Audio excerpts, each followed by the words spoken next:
Unnecessary चीजें record नहीं होंगी, ठीक है। तो चलो, सबसे पहले स्क्रीन दिख रही है, रेशो। इस वर्ड को तुम ऑलरेडी समझते हो, इसे तुमने पार्टनरशिप में यूज किया है। प्रॉफिट शेयरिंग रेशो, पार्टनर्स के अमंग प्रॉफिट बांटने के लिए हम पीएसआर का इस्तेमाल करते थे, तो you already have used this topic. लेकिन अब मैं इसको थोड़ा सा हम डिटेल में समझेंगे। A ratio is a comparison, तो रेशो को हम सिंपल क्या बोल सकते हैं, इट इज अ कंपैरिजन। लेकिन ये किसके बीच में कंपैरिजन होती है, सेम काइंड के बीच में। किसके बीच में कंपैरिजन होती है, हाँ, क्वांटिटीज ऑफ सेम काइंड। क्या ये साइजेस भी हो सकती हैं, क्वांटिटीज भी हो सकती हैं, ये बहुत सारी चीजें हो सकती है। वो रुपी थे, तुमने जो कंपैरिजन किया वो क्या था, कितना अमाउंट ऑफ मनी मिलेगा पार्टनर्स को आपस में। तो कंपैरिजन किसका हो रहा है उसको छोड़ो, उस पर ज्यादा ध्यान मत दो, इधर ध्यान दो, सेम काइंड। ये सेम काइंड बहुत इंपॉर्टेंट है। और सबसे इंपॉर्टेंट वर्ड है बाय डिवीजन। मतलब तीन चीजों पे मैं ध्यान देने की कोशिश कर रहा हूं, ये कंपैरिजन है, सेम काइंड की चीजों का, और डिवीजन का हम इसमें इस्तेमाल कर सकते हैं, we can use the division. ये कैसे होगा इसे आगे देखते हैं। If A and B are two quantities of the same kind, अगर दो चीजें, चाहे वो क्वांटिटी हो, साइजेस हो, इसको छोड़ो, पर दो चीजें हैं जो सेम काइंड की हैं, मतलब उन्हें हम सेम यूनिट्स में रिप्रेजेंट कर सकते हैं। तो ये जो फ्रैक्शन होता है, ये देखो, ये division, A A upon B जिसको बोलते हो, या ए ऑब्लिक बी बोलोगे, is called ratio of A to B. इसको नाम क्या देंगे, इसका नाम इंपॉर्टेंट है, इसे हम बोलेंगे ratio of A to B. इस वर्ड को समझना जरूरी है।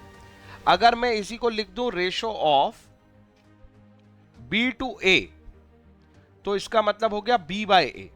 मतलब मैं फर्स्ट टर्म पहले लिखूंगा और सेकंड बाद में हमेशा। Are you getting my point, yes और नो। अगर दो पार्टनर्स के बीच में पीएसआर बताया जा रहा है, और मैंने किसी पार्टनर का नाम जैसे आयुष और आदि, ठीक है, ये दो पार्टनर है, इनके आपस में रेशो है 3:5। तो अगर मैं लैंग्वेज ऐसे लिखता हूं, रेशो ऑफ आदि टू आयुष, और फिर लिखता हूं रेशो ऑफ आयुष टू आदि, ये दोनों वन एंड सेम थिंग नहीं है। पहले फर्स्ट टर्म लिखिए, फिर सेकंड टर्म लिखिए, तो पहले वाले का आंसर बनेगा आदि टू आयुष 5:3 है, आयुष टू आदि 3:5 है, जिसको मैं 5:3 को, हाँ, 5/3 और 3/5 ऐसे रिप्रेजेंट कर सकता हूं। आई होप मेरी बात समझ में आई। ये डबल डॉट के साइन के अलावा मैं ये ऑब्लिक वाला साइन यूज कर सकता हूं। और ये पहली लाइन समझना सबसे जरूरी थी, इसमें कोई डाउट है तो बताओ, आगे चलते हैं। तो ये देखो, ये प्रेजेंटेशन भी चलता है, it is written as A to B, A oblique B, thus the ratio of b equal to a oblique b और a is to b, the quantities a and b are called terms। ये a और b को हम क्या बोलते हैं, जैसे मैं इसको बोल रहा हूं फर्स्ट टर्म सेकेंड टर्म। अगर a ऑब्लिक b रेशो है तो a कहलाएगी फर्स्ट टर्म और b कहलाएगी सेकेंड टर्म। तो इसको हम बुलाएंगे first term second term. First term का एक और सिनोनिम है एंटीसीडेंट, एंटीसीडेंट, और इसका है कॉन्सिक्वेंट।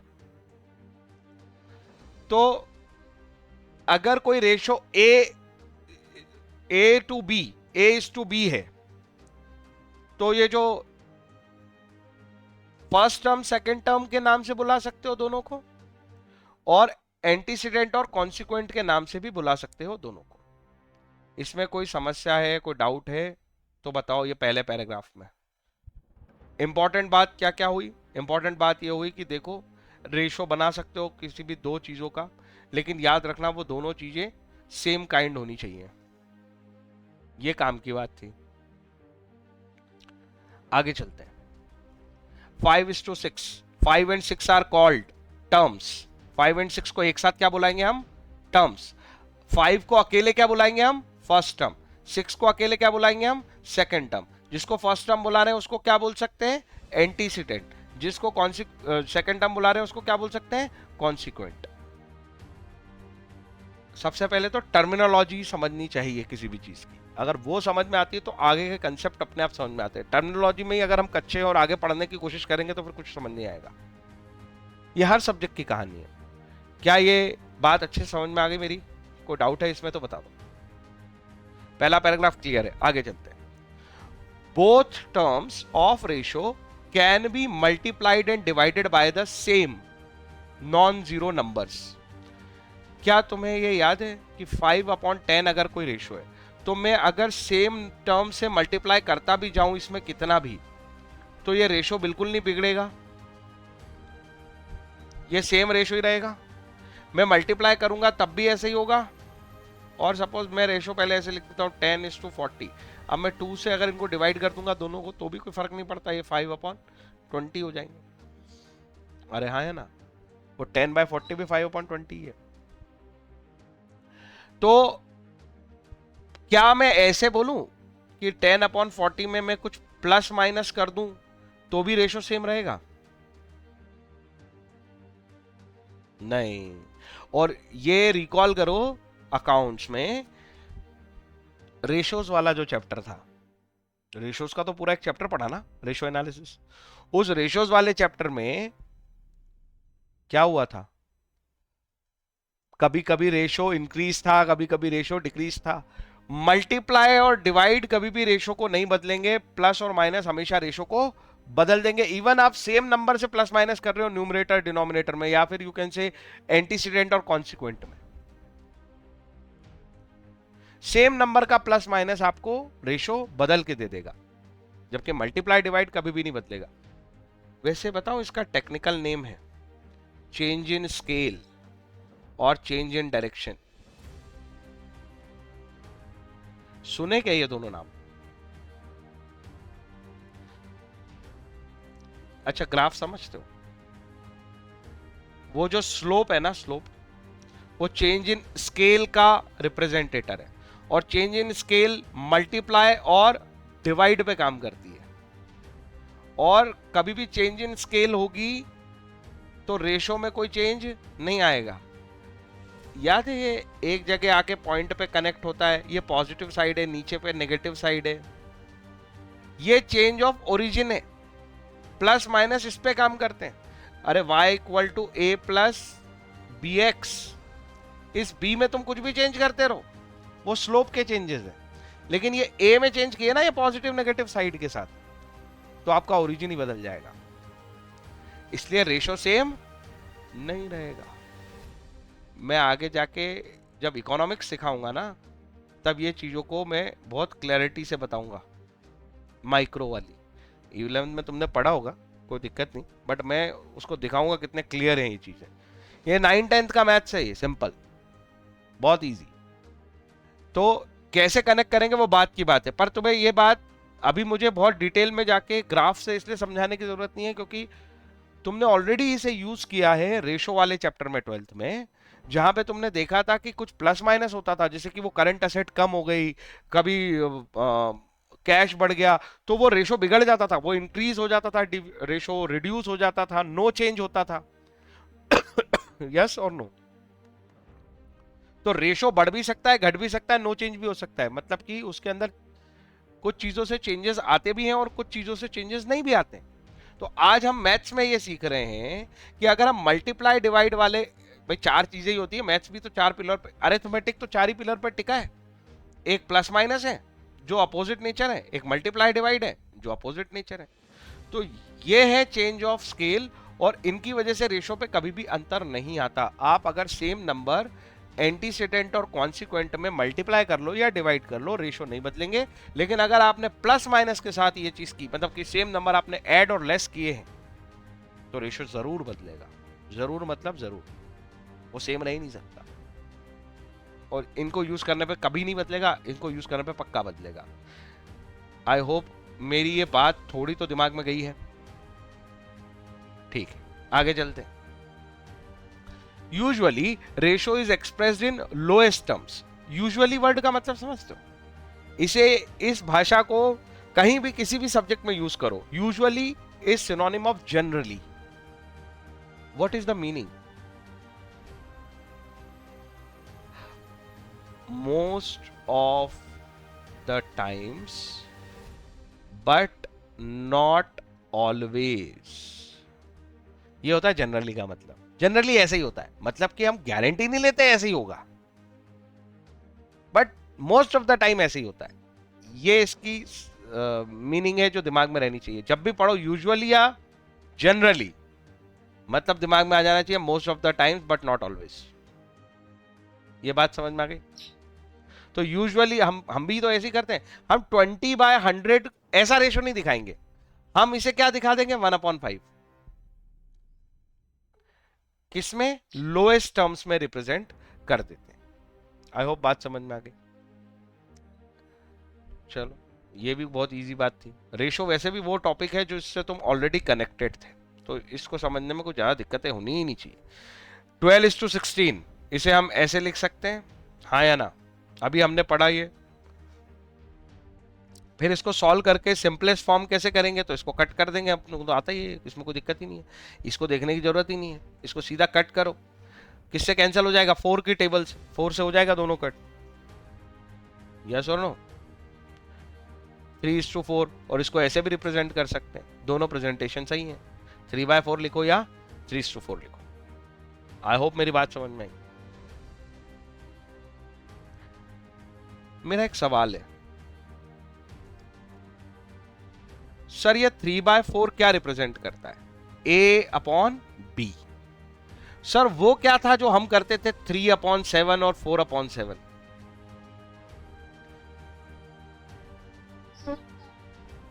नहीं, अगर ये दोनों पार्टनर होते A और B, हाँ, वो रिप्रेजेंट करते थे A/A+B, B/A+B।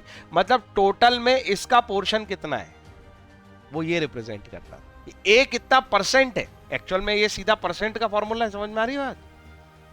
Out of total A कितना है, आउट ऑफ टोटल B कितना है। मैं समझा पाया कि नहीं? ये 3/4 और 3/7 में बहुत अंतर है दुनिया भर का। ये 3/4 आपस में सीधा कंपैरिजन है A और B का। ये they are not comparison to each other. Yes और no? 3/7 is not comparison. 3/7 is how much portion A possess out of total. How much portion B possess out of total. Actual में ये proportions है, और ये हमारा आगे इस chapter में हम पढ़ेंगे बाद में।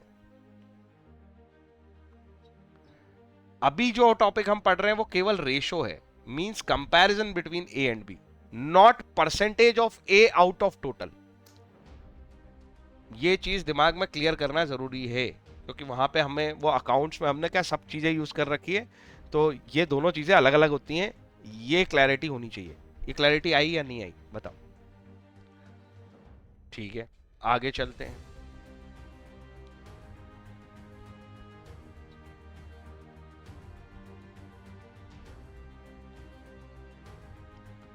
illustration number 2, 3:4 is not same as 4:3. Agree? Yes और नो?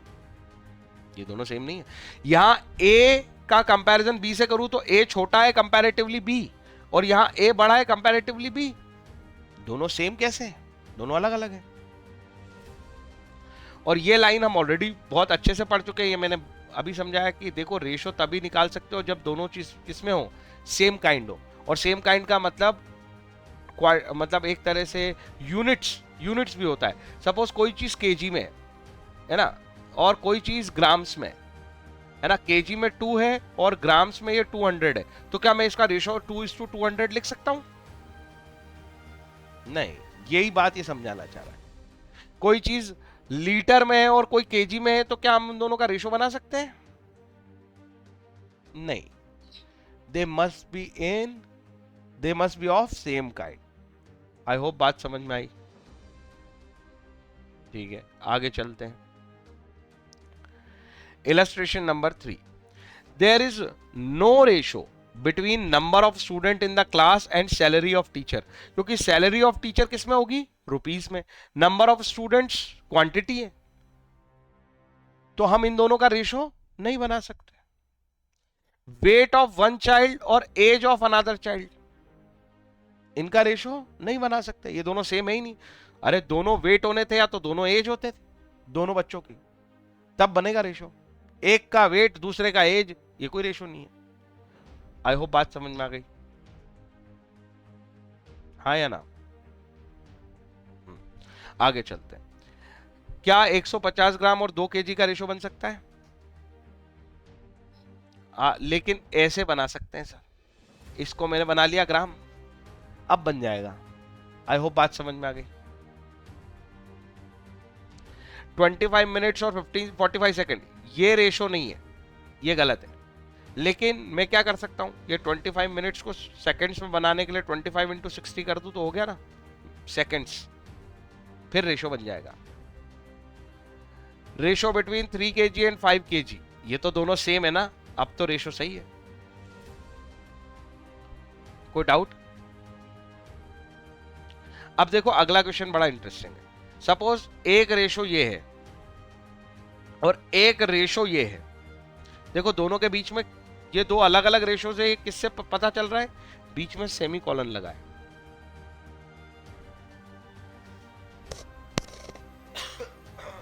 ऊपर क्वेश्चन क्या है? Find which ratio is greater, दोनों में से बड़ा कौन है? अब बताओ कैसे सोचे, लगाओ दिमाग।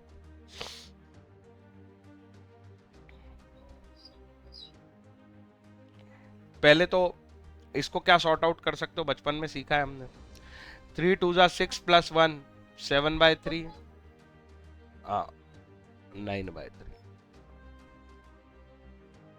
ऐसे ही उसको क्या सॉर्ट आउट कर सकते हो? 36/10,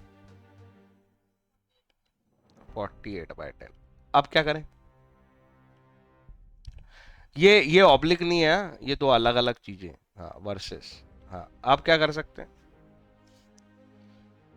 अभी हाल मैंने बोला था अगर A/B लिखा है तो we can write it as, और ये डिवीजन वाली बात सबसे इंपॉर्टेंट थी। कंपैरिजन कर रहे हैं तो A/B की तरह से हम उसको रिप्रेजेंट कर सकते हैं, first term upon second term. इसका फायदा उठाओ। 7/3 होल अपॉन 9/3।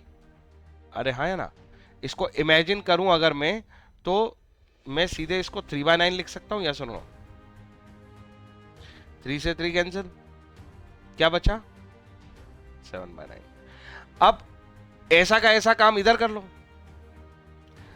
36/10, हाँ इंटू 10/48, ये कटा और ये इसको सिंप्लीफाइड कर दो, कितना सिंप्लीफाइड हो सकता है?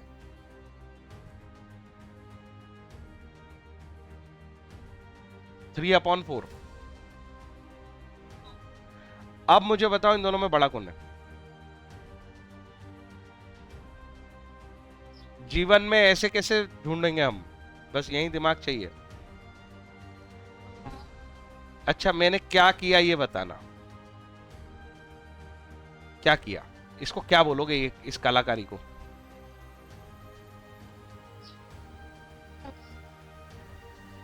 बेस सेम करना, बिल्कुल एलसीएम में यही कहते थे हम। बेस सेम कर दिया, क्या देख के? इसका बेस 4 था, मैंने इसमें यूज कर लिया, इसका बेस 9 था, मैंने यूज कर लिया, तो ये दोनों डिवाइड में कितने हो गए? 36। अरे एक कितना हो गया? 7 4 जा 28/36, और दूसरा कितना हो गया? 27/36। अब कौन बड़ा है? अब तो पता ही चल गया ना, नहीं आया समझ? आ गया। अब तो एक ये हमारा 11 12 तक ऐसे ही दिमाग लगाना चाहिए, लेकिन सीपीटी का दिमाग बताऊं, अगर तुम 7/9 और 3/4 पे आ गए हो, कोई बेस वेस सेव मत करो। कैलकुलेटर है ना अपने पास, 7/9 वैल्यू देखो कितनी है? 0.77 है कि नहीं है? और 3/4 की आएगी 0.75। अरे यहीं पता चल जाएगा ये बड़ा है। आई होप बात समझ। हाँ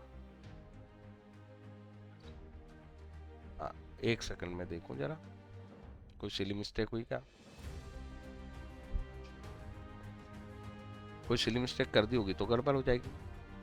3/4 और ये आया था अपना 7/10। नहीं, हमारा 7/10 नहीं आया, ये 9 कैसे हो गया? ये देख सिली मिस्टेक हुई है। 3 3 9 + 1 कितना होना था इसको? 10। तो ये 70% ही बचा ना। ऐसे सिली मिस्टेक होगी तो होती है मैथ्स में, वो प्रैक्टिस से जाएगी धीरे धीरे। ठीक है, आई होप ये बात समझ में आ गई अब। तो उसका आंसर, इसलिए हमसे गलती हुई थी, उसका आंसर गलत नहीं है, वो 7/10 होना चाहिए था। अब हमारा भी यही आएगा ना। अब करो भाई सेम। तो ये एक्चुअल में 9 से नहीं होगा, ये किससे मैच होंगे? 10 से। फिर ये कितना हो जाएगा? टेक्निक वही है, 28/40। और ये कितना हो जाएगा? 30/40। तो 30/40 is more than 28/40। I hope clear है। आगे चलते हैं। If quantity increases or decreases in the ratio A is to B, then new quantity B upon A of original quantity upon A। क्या है ये कहानी?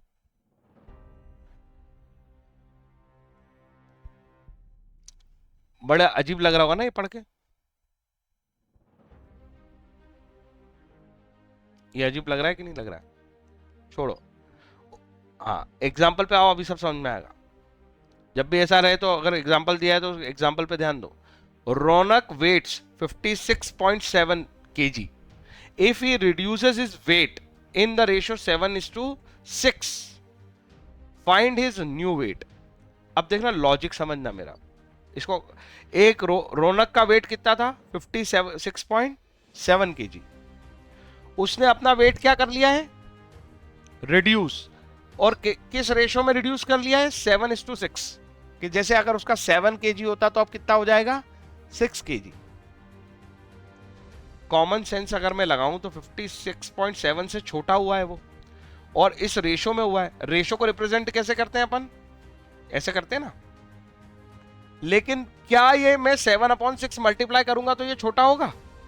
तुम बताओ। न्यूमरेटर बड़ा मल्टीप्लाई कर रहा हूं, डिनोमिनेटर छोटा रख रखा है, तो क्या ये छोटा करेगा इसको या बढ़ा देगा? और बढ़ा देगा। कॉमन सेंस पे ही पता है, कैलकुलेटर पर करके देखेंगे तो पता चल ही जाएगा, पर कॉमन सेंस पे ही पता है तो इसको करना क्यों? तो हमें क्या ये करना पड़ेगा? बिल्कुल, क्योंकि 56.7 पुराना था। अब इसका लॉजिक बताता हूं कि ऐसा क्यों करा। 56.7 पुराना था जो 7 के बराबर था। ऐसे कर, अगर मैं ऐसे लिखूं तो तुम्हें ज्यादा समझ में आएगा। 56.7 ये हमारे रेशो में 7 टाइम्स के बराबर है, और अब 6 टाइम्स के बराबर हमें इसकी वैल्यू निकालनी है।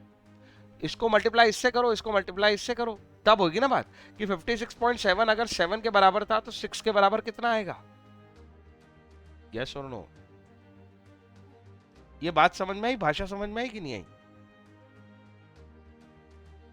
मुझे लग नहीं रहा है तुम्हारी आवाज का कॉन्फिडेंस से। पक्का बताओ। कम हो गया ना? हाँ, सीधे भी सोच सकते थे और ये क्रॉस वाले कंसेप्ट से भी सोच सकते थे, और सीधे ही सोच लिया था मैंने कि 56.7 को कम करना है मेरे को, तो 6/7 रेशो यूज करूंगा, 7/6 नहीं। तो ये 6/7 के हिसाब से कैलकुलेटर चलाओ। 56.7 इंटू 6 डिवाइड बाय 7 कितना आया?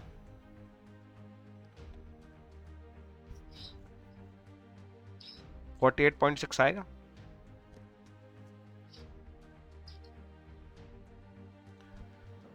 Are you getting my point? Yes और नो? और ये वेरीफाई करना हो तो कर लो। 48.6 अपॉन 56.7, ये यही रेशो है 7/6। बोले सर क्या इसको काट के देखें अपन, ऐसे पूरा कैंसिल करें तब पता चलेगा क्या?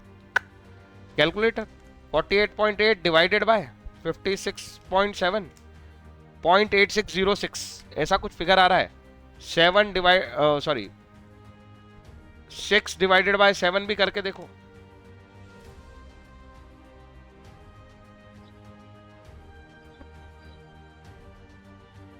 कोई डाउट?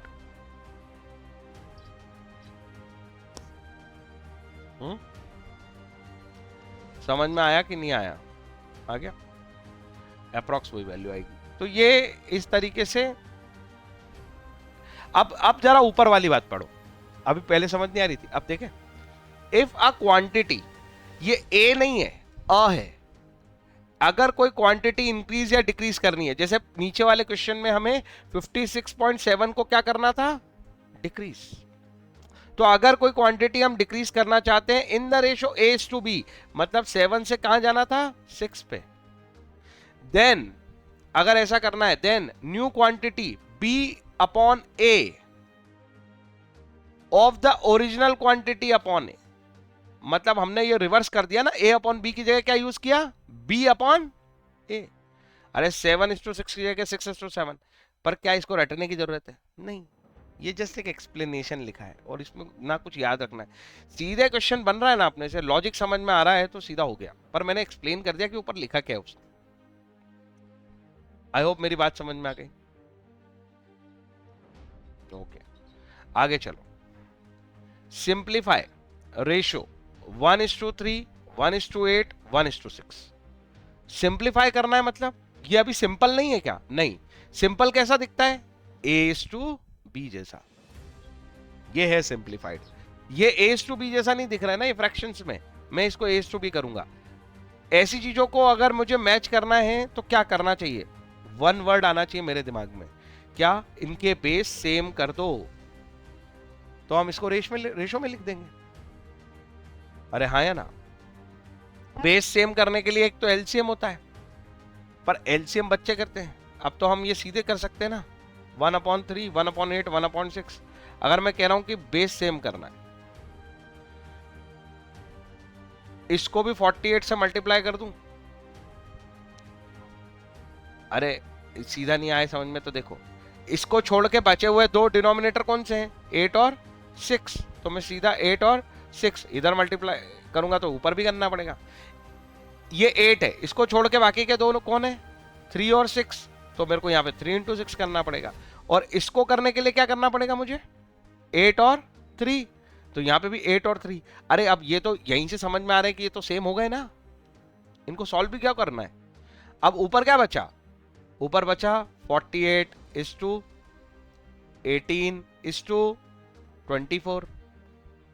4 से कैंसिल हो जाएंगे क्या? नहीं होंगे, 6 से हो जाएंगे। 8, 3, 6। 6 से कैंसिल किया, 6 कहां से आएगा यार? 4, हाँ बराबर। 8, 3, 4। कोई डाउट है क्या? लॉजिक समझ में आया? एलसीएम ज्यादा कॉम्प्लेक्स करता है चीजों को, इजी सोचो।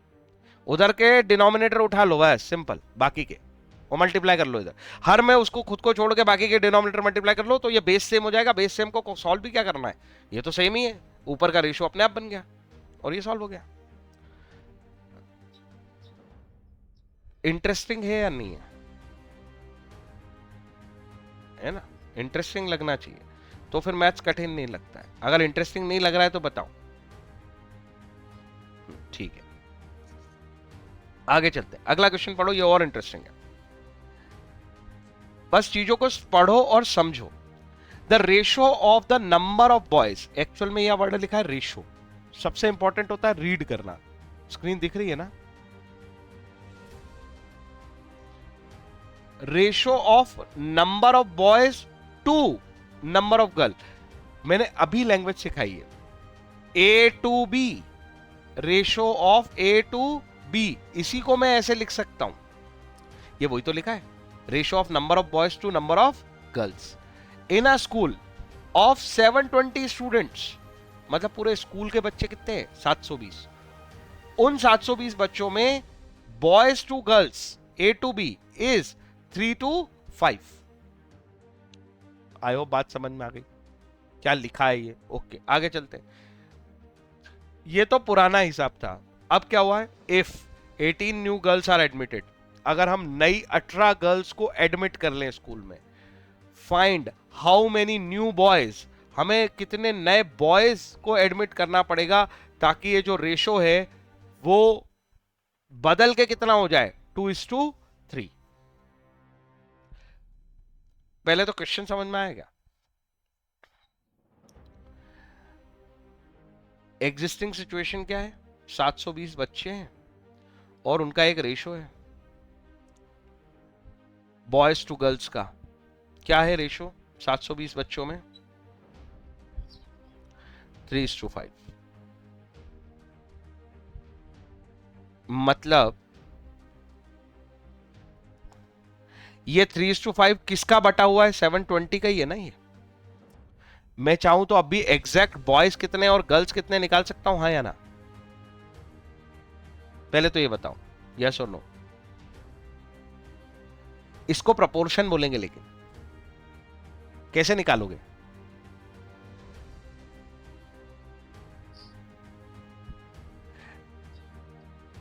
अरे ये वैसा ही नहीं हो गया कि 720 रुपए अगर सपोज टोटल प्रॉफिट हुआ है और दो पार्टनर्स में ये 720 रुपए बंटना है और रेशो 3:5 है, तो तुम कैसे बांटते?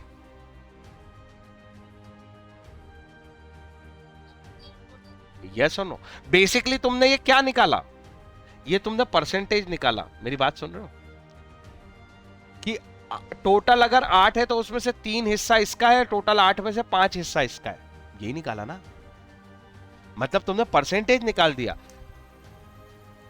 परसेंटेज ज्यादा कॉम्प्लेक्स दिखेगा, फ्रैक्शन बहुत आसान दिखता है। मैं अगर ये बोलता हूं तुमसे 1/2 तो इट इज नथिंग बट 50% ना, दो में से एक हिस्सा।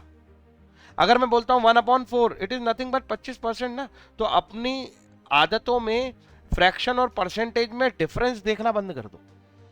This is nothing but 50/100। ये परसेंटेज और फ्रैक्शन एक ही बात होती है। तो बेसिकली ये 3/8 लिखा है। इसको रीड करना तब सीखोगे जब ये समझोगे कि एक्चुअल में हमने किया क्या इस 720 के साथ। मैं 720 में से कितना पोर्शन या कितना परसेंट बॉयज का है और कितना परसेंट गर्ल्स का है, ये निकाला है। ये 3/8 एंड 5/8। यस और नो? तो बस वैल्यू निकाल दो कि 720 में एक परसेंट लगा रहे हैं 3/8, तो ये कितना आ गए? पहले बॉयज लिखी है कि गर्ल्स लिखी है? बॉयज, क्योंकि ये इंपॉर्टेंट है कि पहली टर्म कौन सी है, बॉयज। तो पहली टर्म बॉयज है। बॉयज कितने आए? 270। और गर्ल्स कितनी आएंगी पता है? तुम वो 5/8 लगाओगे वैसा कर लो, या 720 माइनस कर दो, बचे हुई गर्ल्स है 450। क्या ये फिर बता रहा हूं, या मैंने प्रपोर्शन यूज कर लिया बीच में? ये 3/8 5/8 ये रेशो नहीं है, ये प्रपोर्शन है। कि एक्चुअल ये दोनों तो कंपैरिजन थे कि भैया बॉयज कम है गर्ल्स ज्यादा है। 3/5 से ये ऐसी समझ में आ रहा था ना। तो बॉयज कितने निकले? 270 450। देखो रेशो मेंटेन्ड है ना, वही है, 3/5 ही लिखा है। पर हमने वो वैल्यू ढूंढी कैसे? तो ये इमेजिनेशन जैसे जैसे मैथ्स में आने लगेगी ना, तुम्हें मैथ इंटरेस्टिंग भी लगेगा और आसान भी। और ये इमेजिनेशन पहले डेवलप करो, जल्दी जल्दी आंसर लाने की कोशिश मत करो कि एक्चुअली इसको सोचा क्या गया या कैसे सोचना चाहिए, टेक्निक कैसी होनी चाहिए सोचने की। आगे क्या करना है? अब वो बोल रहा है कि इसमें 18 तो क्या आ गई? गर्ल्स, नई गर्ल्स एडमिट हो गई हैं 18। ये बोला ना क्वेश्चन में। इसमें कोई प्रेजेंटेशन का काम ही नहीं है, ये पेपर अपना ऑब्जेक्टिव है। तो 450 में 18 जुड़ गई तो नई गर्ल्स कितनी हो गई? 468।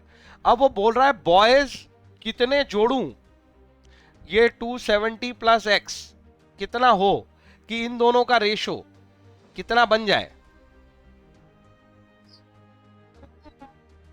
तो जैसे जैसे हम पढ़ते गए वैसे वैसे हमने लिख लिया। अब इसमें एक ही वेरिएबल आइटम है एक्स, बाकी तो सब सॉल्व है, हाँ या ना? इसको फर्दर सॉल्व करें, 3 को उधर मल्टीप्लाई कर दो, 270 इंटू 3 810 प्लस 3x, ये 3 जब मल्टीप्लाई होगा पूरे में होगा ना, और फिर इधर हो जाएगा 468 into 2, 468 into 2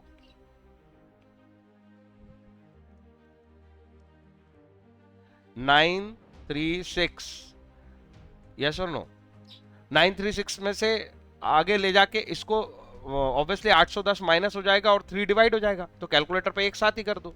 936 minus 810 divided by 3, आ गया 42। तो अगर मैं 42 बॉयज ले आऊं तो ये रेशो बन जाएगा, चेक कर लेते हैं।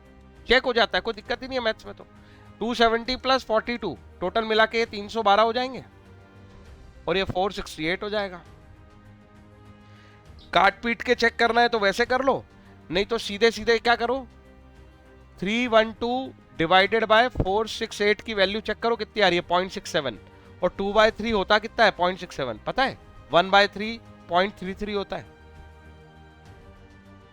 कि नहीं होता है? और इसमें इंटू 2 कर लूंगा तो 0.66 हो जाएगा कि नहीं हो जाएगा?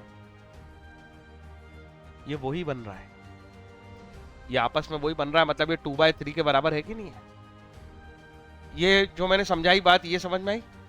मैंने चेक कर दिया उसको, 1 सेकंड लगा कैलकुलेटर पे चेक करने में भी कि मेरा आंसर सही है। आई होप मेरी बात समझ में आ गई।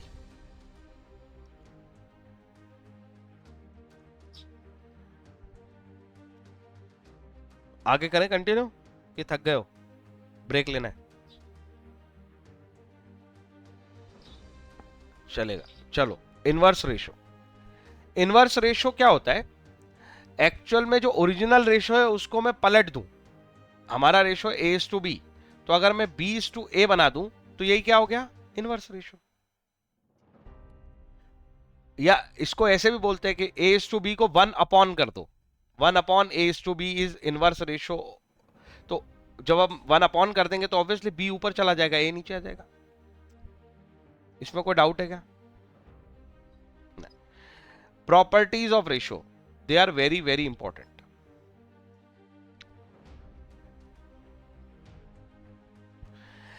A ratio A/B is said to be a greater inequality if A is greater than B. जैसे कि अगर 3:2 है तो ये ग्रेटर इनइक्वालिटी कहलाएगा। भाई फर्स्ट टर्म अगर दूसरे से बड़ी है तो,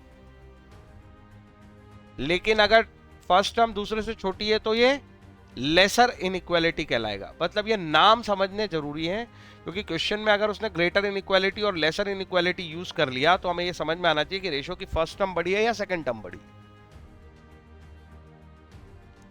कोई डाउट? ओके, आगे चलते हैं।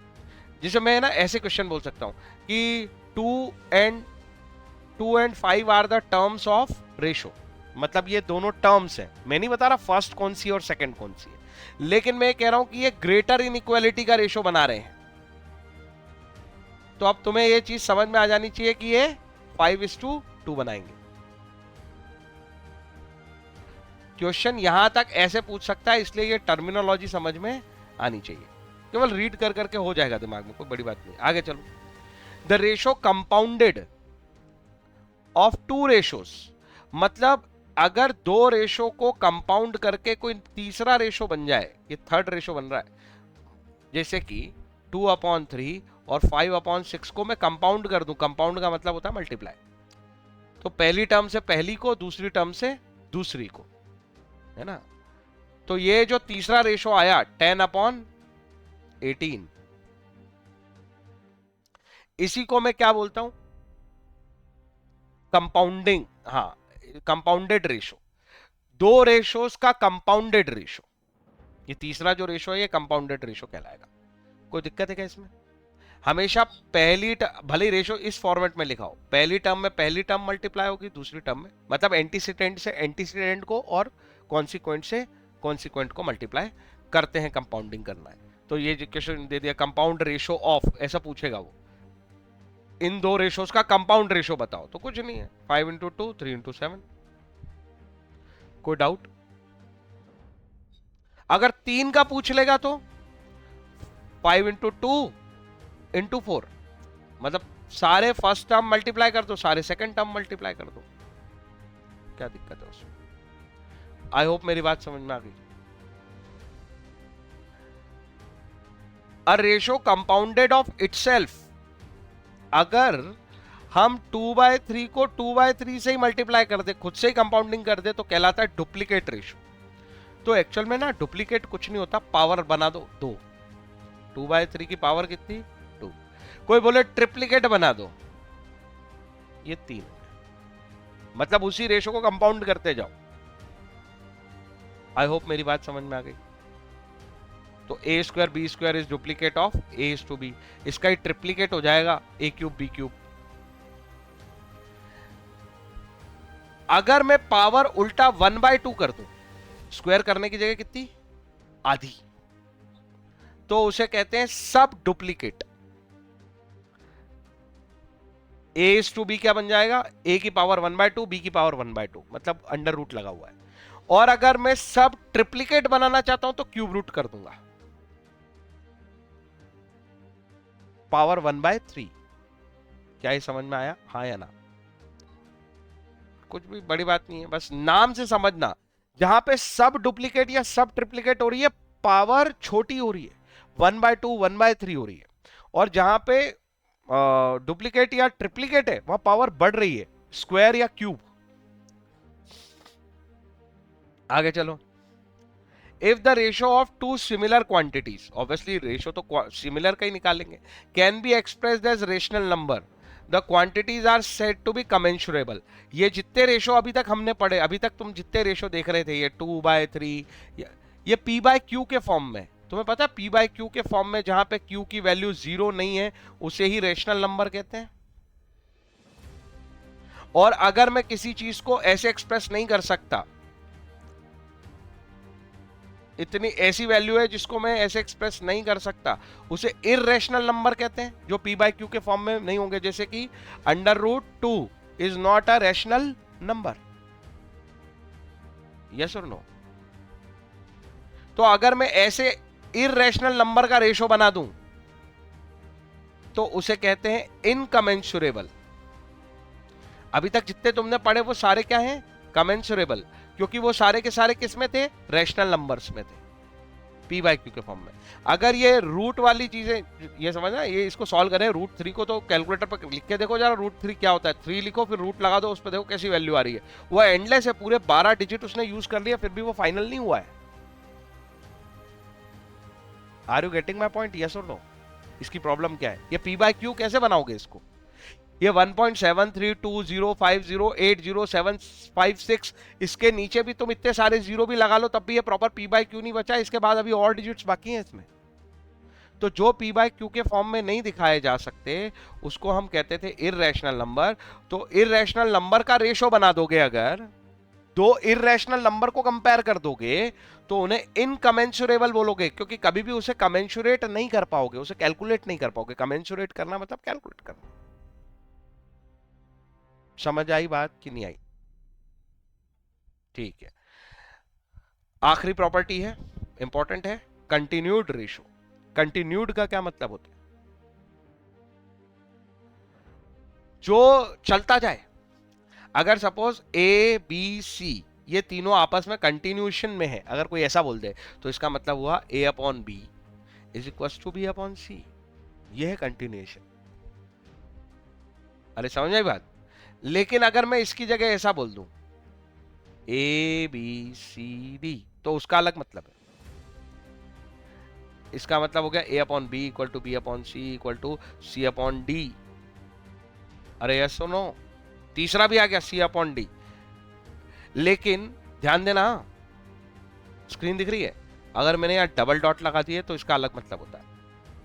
यह डबल डॉट लगाने का मतलब ये कंटिन्यूएशन में नहीं है, इसका मतलब ये होता है यस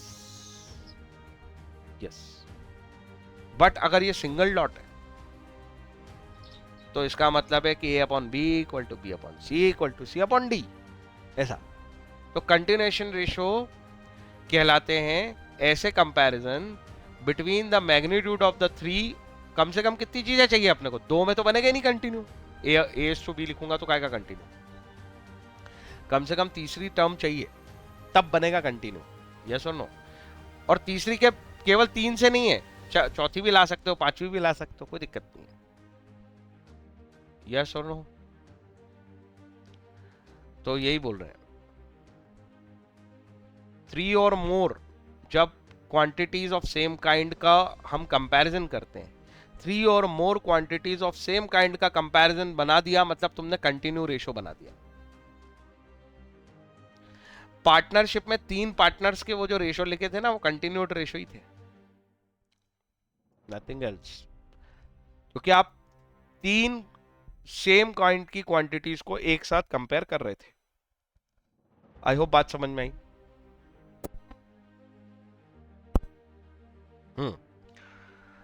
एप्लीकेशन देखो जरा इसकी। द कंटिन्यूड रेशियो ऑफ 200, 400, 600 कैसे बनेगा? ये ऐसा एक साथ 1:2:3। कोई दिक्कत?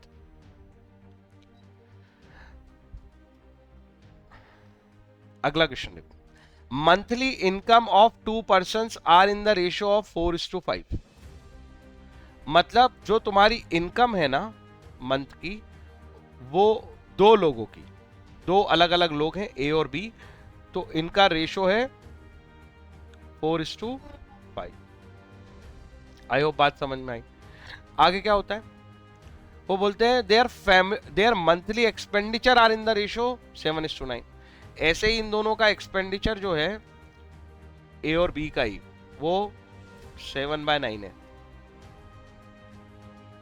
आगे ईच सेव 50 पर मंथ। हर व्यक्ति 50 रुपए बचाता है। ए भी 50 बचाएगा, बी भी 50 बचाएगा। Find there monthly income. वो क्या पूछ रहा है मुझसे, उस पर ध्यान दो। मतलब इसको पूछ रहा है वो मुझसे कि एक्चुअल में उनकी इनकम कितनी है। यस और नो? ऊपर से गई क्या बात? तो बताओ। अब मुझे बताओ, क्या इनकम और एक्सपेंडिचर का कोई रिलेशन होता है सेविंग्स की भाषा में? क्योंकि ये 3 टर्म दे रखी है उसने मुझे, एक इनकम, एक एक्सपेंस और एक सेविंग। क्या ये तीनों रिलेटेड हैं? पहले तो ये सोचो, क्या रिलेशन है बताओ जरा। Income minus expense equals to saving, और या फिर ऐसे बोल सकते हो कि expense plus saving equals to income. कुछ भी ऐसा यूज कर सकते हैं या सुन लो। ये 50 दे रखी है उसने हर व्यक्ति की। अब मुझे बताओ इस कहानी में हम इनकम कैसे ढूंढ सकते हैं? रेशो है इनकम का 4:5, एक्सपेंडिचर का भी है 7:9, और 50 रुपीज की क्या दे रखी है उसने? सेविंग हर व्यक्ति।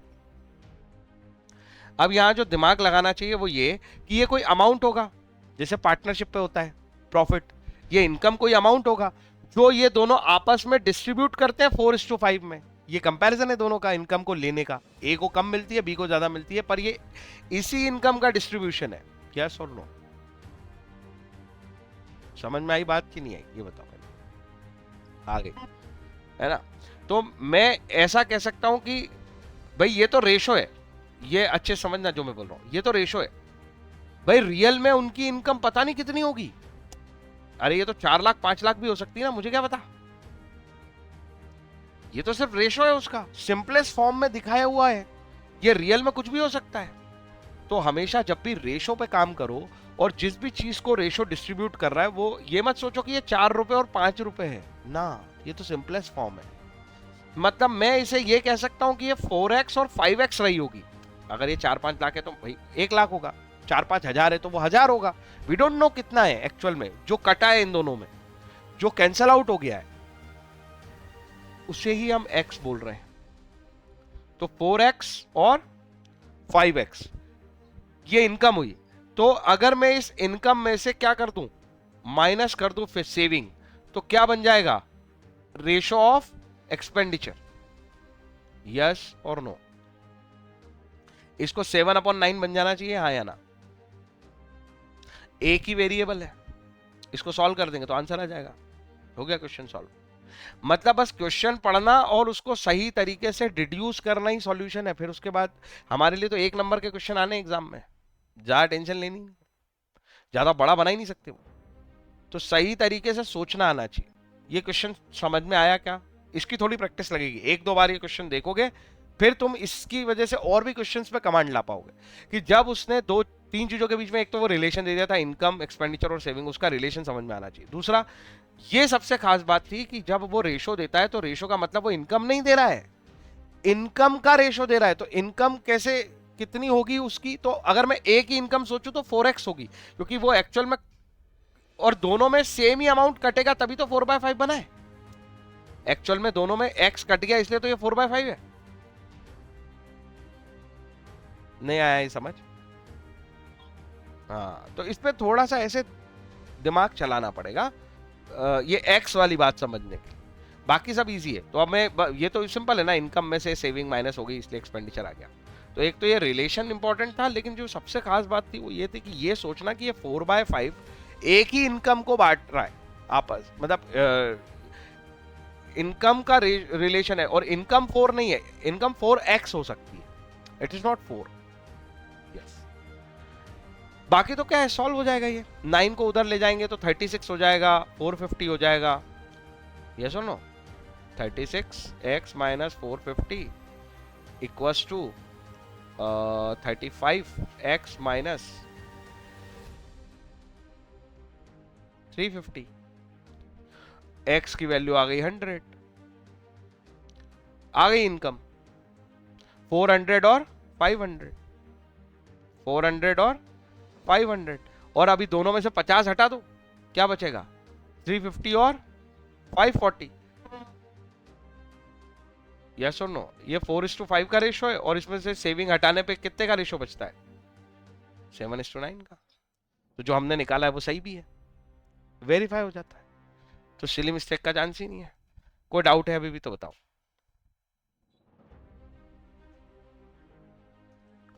इस टॉपिक का सबसे अच्छा क्वेश्चन है एग्जांपल नंबर 2। इसके बाद बस एक्सरसाइज कर लो और मामला खत्म। देखो, the ratio of prices of 2 houses, 2 houses के प्राइसेस का, किसका? प्राइसेस का रेशो है 16:23। अगर मैं कभी तुमसे बोलूं कि चलो प्राइस वैल्यू बताओ कितनी होगी, तो तुम हमेशा क्या बोलोगे? 16x और 23x, क्योंकि ये कटने के बाद 16:23 बचा है। यस और नो? हाँ। आगे क्या हुआ? 2 years later, 2 साल बाद, when the price of the first has increased by 10%, पहले की प्राइस कितने से बढ़ गई है? 10% से, मतलब इसमें सपोज 1.6x बढ़ गया। That of second house by 477, दूसरे में 477 बढ़ गया। The ratio of the prices between, तो उनके प्राइसेस का रेशो 11/20 पहुंच गया है। वो बोल रहे हैं फाइंड द ओरिजिनल प्राइस। अब तो हो गया, क्वेश्चन खत्म है, इसमें कुछ भी नहीं। अब यस और नो? एक्स की वैल्यू निकाल देंगे।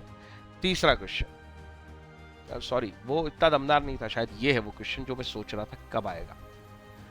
Find in the ratio, in what ratio will the total wages of the worker of a factory be increased और डिक्रीज्ड।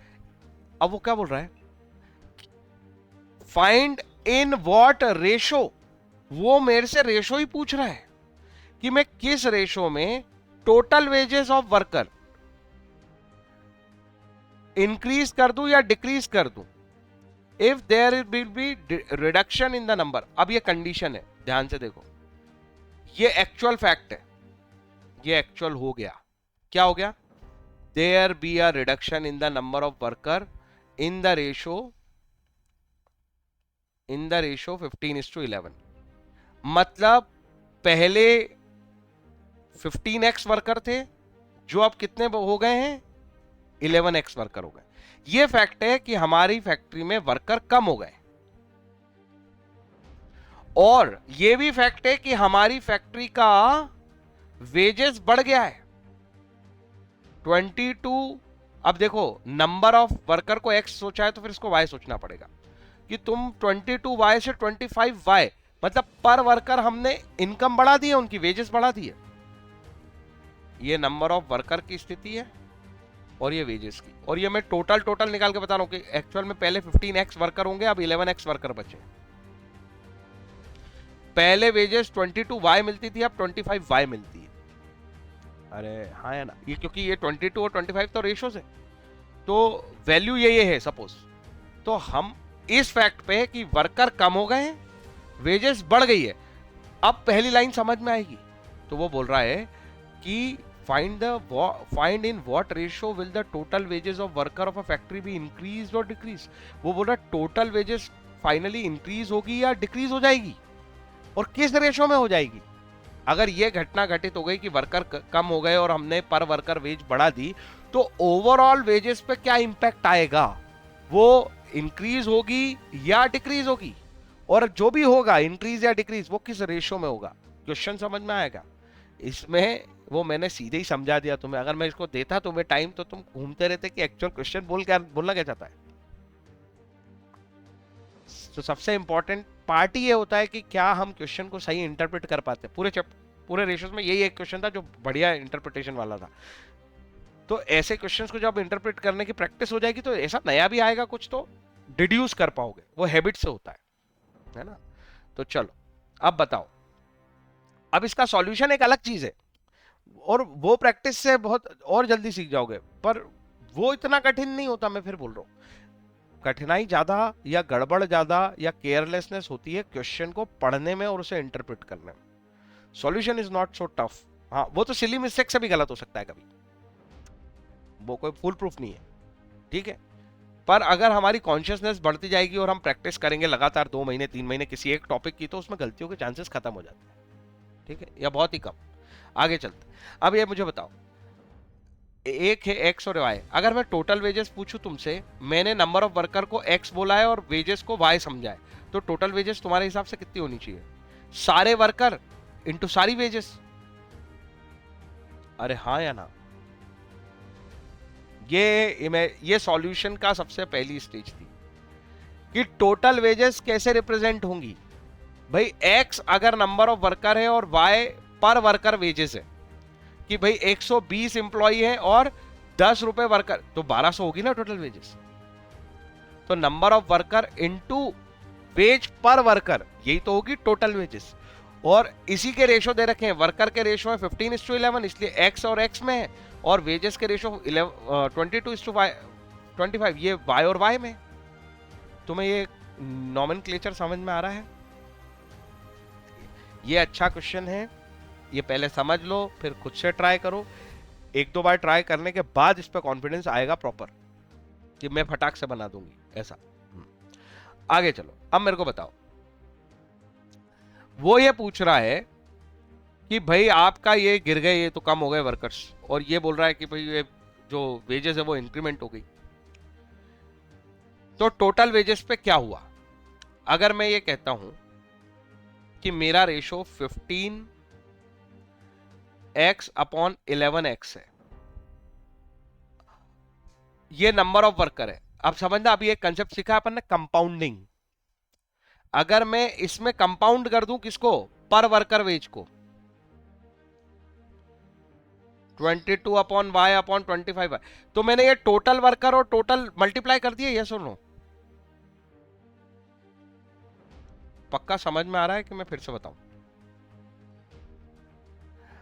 इससे मेरी टोटल वेजेस निकलेगी, हाँ या ना?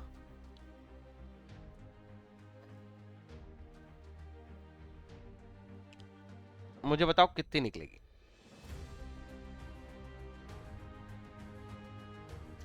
ये कैंसल, टू जा, ये कैंसल, यस और नो? अब इसको तुम ऐसे सीधे सीधे मल्टीप्लाई कर रहे हो,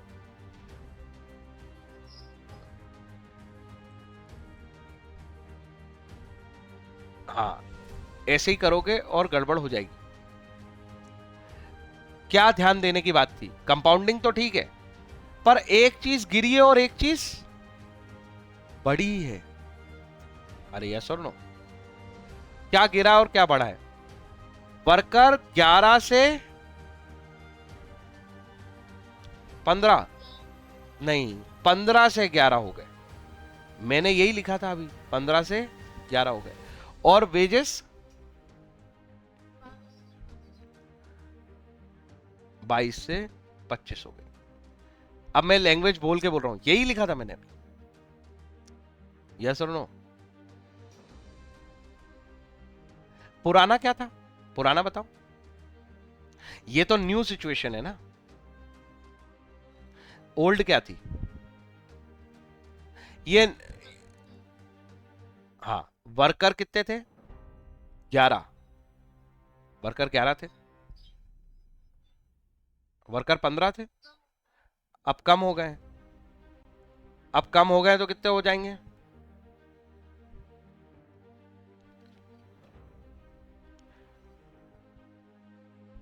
और 25/22। तुम्हें इन दोनों में क्या अंतर लग रहा है? बेसिक में ये पूछना चाहता हूं, भाषा में क्या अंतर है?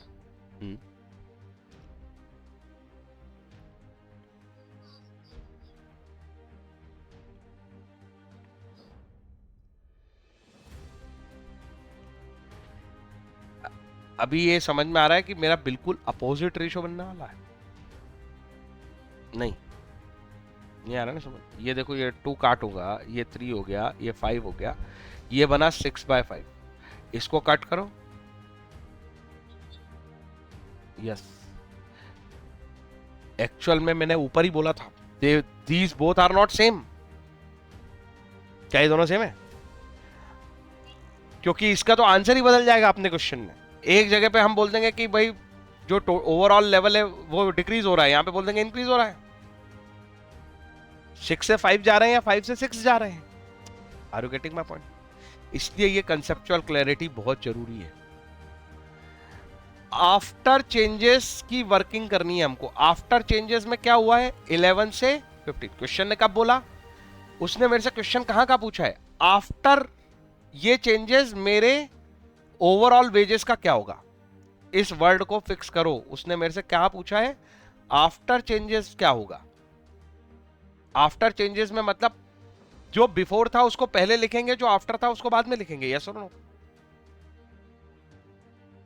ये केवल इस वर्ड से समझ में आ रहा है, और कोई तरीका नहीं है, नहीं तो हमारा आंसर बिल्कुल अपोजिट हो जाएगा।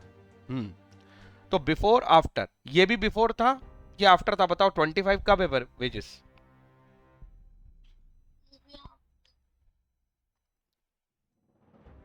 वर्कर 15 से 11 हुए। ओ सॉरी, मैंने उल्टा लिख दिया। हाँ, वर्कर जब 15 थे, अब वो कितने हो गए हैं? 11 आफ्टर चेंज। ऐसे ही बिफोर चेंज, आफ्टर चेंज। ऐसे तुम्हें इसको समझना है बस, फिर कभी दिक्कत नहीं होगी।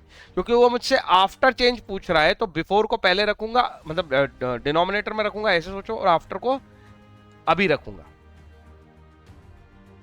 तब ये बनेगा क्या? 5/6। भाई एक्स वाई तो केवल उसको टोटलिटी प्रोवाइड करने के लिए है ना, नंबर ऑफ वर्कर और पर वर्कर की वेजेस है वो तो। हाँ, तो बेसिक रेशो क्या बना? 5/6। ये समझ में आई बात? तो 5 क्या है? इससे क्या होता है? इसका उल्टा भी करते तो कोई दिक्कत नहीं थी, पर ये समझ लो, ये तुम्हारा क्या है? आफ्टर, और ये क्या है? बिफोर। अब तुम्हें समझ में आई बात मैंने ऐसे क्यों कही? इसको कैजुअल लेते तो दिक्कत हो जाती ना। हमारा आफ्टर वाली चीजें एक जगह रखी हैं, बिफोर वाली चीजें, इसका उल्टा भी करते तो कोई दिक्कत नहीं थी, बस ये समझना जरूरी था कि मैं आफ्टर एक तरफ रखूंगी, बिफोर दूसरी तरफ रखूंगी। फिर कोई मुझे भले ही 5/6 लिख के दे दे, या अपना आंसर 5/6 आ जाता, या अपना आंसर 6/5 आ जाता, ये दोनों में से कुछ भी आ जाता। पर अगर मुझे ये क्लियर होता कि ये 6 आफ्टर को बिलोंग करता है कि बिफोर को, यस और नो? 6 किसको बिलोंग करता है? बिफोर को। 5 किसको बिलोंग करता है? आफ्टर को। यहां पे ऐसे सॉल्व कर लेते तब भी हम ये क्लियर रहते अगर कि ये आफ्टर है और ये बिफोर है। अब वो मुझसे क्वेश्चन पूछता है कि इंक्रीज हो गया या डिक्रीज हो गया, तो देखो कुछ भी निकालते तो हम बोलते हैं बिफोर 6 था, अब 5 हो गया, मतलब डिक्रीज हो गया। और किस रेशो में हो गया डिक्रीज? 6 से 5 हो गया। अरे यस और नो? तरीका समझ में आया? इसमें क्या क्या कंफ्यूजन थे ये समझ में आया? It is a good question, है ना? तो इसकी प्रैक्टिस कर लेना, एक्सरसाइज खुद से ट्राई करो, और फिर मैं डिस्कस करूंगा, तभी मजा आएगा, है ना? या मैं ही करा दूं, क्या बचेगा? हाँ, इसको ट्राई कर लो, और 20-22 ही क्वेश्चन है, तो समझ में आ जाएगा।